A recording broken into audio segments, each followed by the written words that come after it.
This is Lauren Moore, short-time listener, long-time girlfriend to Kevin. You're listening to the Kabauer Hour, only on Spotify.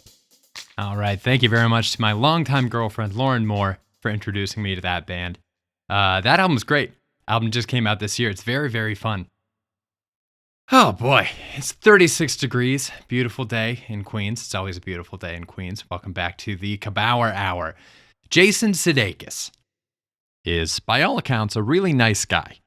I met him one time. I was like 19 years old. I was geeking out at a Del Close Marathon at UCB in the summertime. There's a big comedy festival they used to do. I managed to meet Jason Sudeikis backstage after one of the shows. Was just the epitome of like a gushing, starstruck 19-year-old boy. And he was really cool. He was really cool and really chill, which is why I'm so happy that his show Ted Lasso on Apple TV is doing so well. This show is terrific. Toward the end of last year, we were getting so many recommendations to watch this show. We ended up checking it out. I'm so glad I did. 2020, obviously, very rough year. Ted Lasso is the kind of injection of positivity that I really, really needed. And one thing that was interesting about the show to me is gave me a little bit of reflection. It made me realize in watching how positive the character Ted Lasso is, just how far I personally have strayed from the level of optimism that I used to have in my life. Watching it, I was like, I just could remember that gushing 19-year-old boy meeting Jason Sudeikis, and how back then I just felt like it was all good all the time. And now, oh boy, I mean, let me tell you, the little things just get you down. And I want to clarify, I'm not even talking about the big things in the world. I'm talking about like, there's an incident that Lauren and I joke around about all the time. I dropped a croissant. I was on my way back from picking us up breakfast. It was a rainy day. I was having trouble holding everything, holding my umbrella in the gusts of wind. I dropped a croissant. I had a meltdown. It was 10 a.m.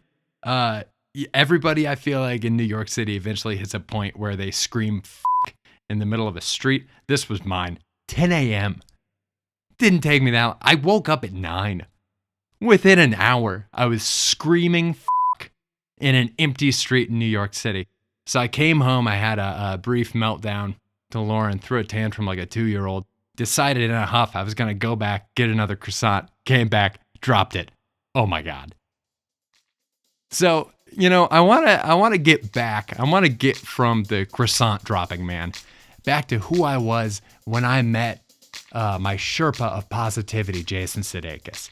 And what I want to know is that possible? People change over time. It happens. That's good. That's okay. You're supposed to change. But I think it's also okay if you recognize ways that you have changed that you maybe wish you hadn't. You're allowed to recognize things about yourself that you feel like you've drifted away from one of your core values. This is one for me. So I wanted to talk to some friends of mine about optimism and pessimism. I wanted to talk to pessimistic friends about why they feel like they are pessimistic, what they get from that. I also wanted to talk to optimistic friends to see if maybe they used to be more pessimistic and they were able to pull out,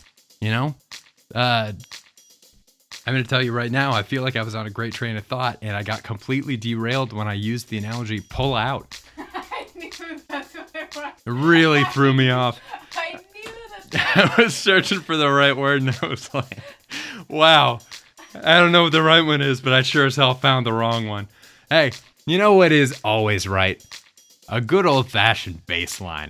And I got one for you here. This is the song that proves that anxiety can feel so bad but sound so good. From the internet's Steve Lacy, it is Dark Red.